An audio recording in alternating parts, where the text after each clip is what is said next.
Another 3-game card for Friday.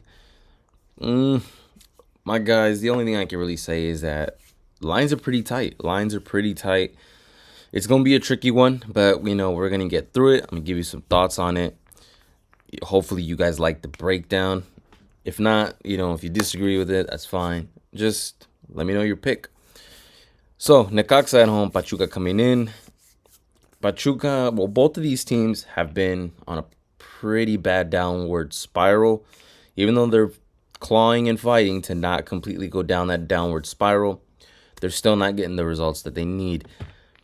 Pachuca has broke the trend recently with a win.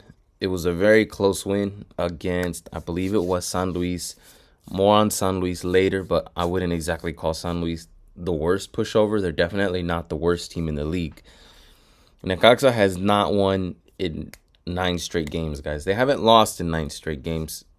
They just haven't won in 9 straight games. They obviously there's a couple draws in there, a couple 1-1s, 2-2s, those type of scores. They haven't won one. Pachuca has not exactly been the greatest on the road. Necaxa, and I hate to say it, guys, I hate to play it like this, but sometimes it's just you kind of have to.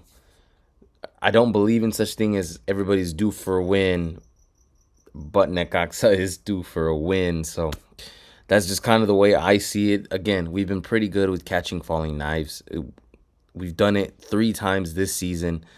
We've done it 3 different times this season where we have caught a falling knife. So it's just, again, if you guys have been following me, you already know it. I know you've cashed in before with Leon and with Querétaro. We've cashed in with the bad teams.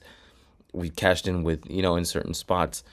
And I think this is just another one of those spots where we kind of have to catch that falling knife with Necaxa.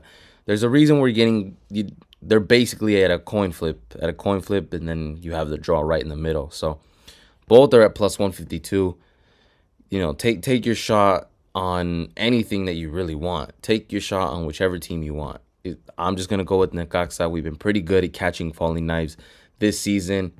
We're going to catch another one on Friday, guys. So that's what I'm going with. Game of the night, Mazatlan at home, San Luis on the road. First things first, let's break down Mazatlan. Mazatlan been on quite the losing streak. It seems like they only managed to keep things tough and competitive to teams that are right around their level, maybe a little bit lower than their level.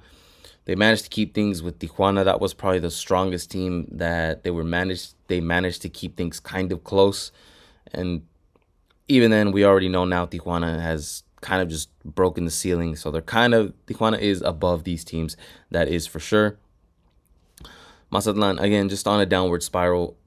The result of this game, I feel like it is more a draw. That's what gut feeling tells me. But with San Luis, I kind of have a little bit more evidence that, well, here's the thing. This is how San Luis' schedule has been, guys, all right? Listen up. San Luis at home, they have faced teams like America, Monterrey. I believe Cruz Azul is in there too. But some of their tougher matches have been while they were at home. On the road, they end up playing these weaker teams or teams that are right around their level. And that's where they have managed to get very solid wins. They have a win against León on the road. They managed to get a win against, I believe it was Puebla on the road. There's one more team. I just don't have it at the top of my head.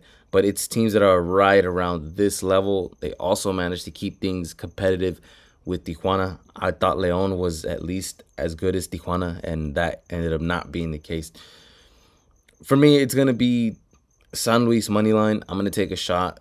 They've won on the road against teams similar, if not better than Mazatlan. And all the tough teams, they end up playing them in San Luis anyway. So it's not like this San Luis team is absolutely horrible. They're number 12, so yeah, on the bottom half of the table. But again, that's not very far off to where they can't compete with teams like Mazatlan. I'm also going with an over. I think at the end of it, San Luis 2-1, San Luis 3-1. At the very least, we're probably going to see a goal shootout. Both of these teams are very capable of defensively giving up goals. So at the end of it, I do think, I'll be honest with you guys, my gut feeling tells me a draw. But I also like my evidence for San Luis being that they've won these type of matches on the road. Because when it comes to them going back to San Luis, they end up facing teams that are the bigger teams. They end up facing the teams that are just twice as talented as them. So I like my chances with San Luis at plus 161. We could argue this is a coin flip game, and I'm getting a slightly better number with San Luis. So that's what I'm rolling with. The night for Friday, it's my team, Atlas at home. Juarez, who's been on a hot streak, coming in.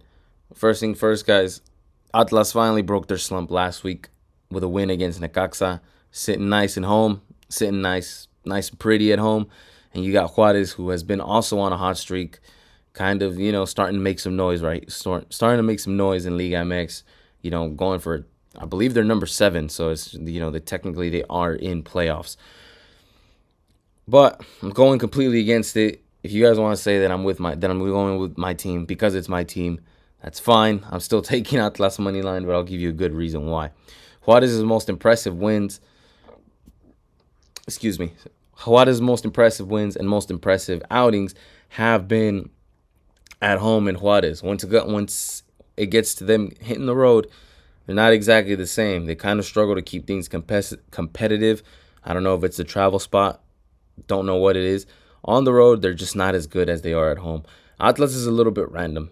Atlas is a little bit more random. I can't even say that it's a complete home field advantage because they've lost at home quite a few times. So it's not that it's being home is more of an advantage, but I think it's just avoiding the travel. Already having a win at home kind of helps build momentum into the next match. Meanwhile, Juarez is on a they're on a hot streak. And them taking them out of Juarez and going into Jalisco, I'm not exactly sure if they're going to be able to carry the same momentum that they've been carrying. It's more of a clear letdown spot, if you ask me. So for me, it's going to be Atlas money line. And again, both of these teams are capable of giving up goals. If the same Juarez shows up, then they're probably going to score 2 or 3. If Juarez's hot streak continues, they're definitely going to go at least 2 or 3 goals on here. Same thing with Atlas. They had a high-scoring game last match, but again, high-scoring matches are just a little bit more common often than not with this Atlas team. So I think we get over the total pretty easily, just 2.5, 2-1 by the time this match is done. Let's go Atlas. Come on, let's get the job done.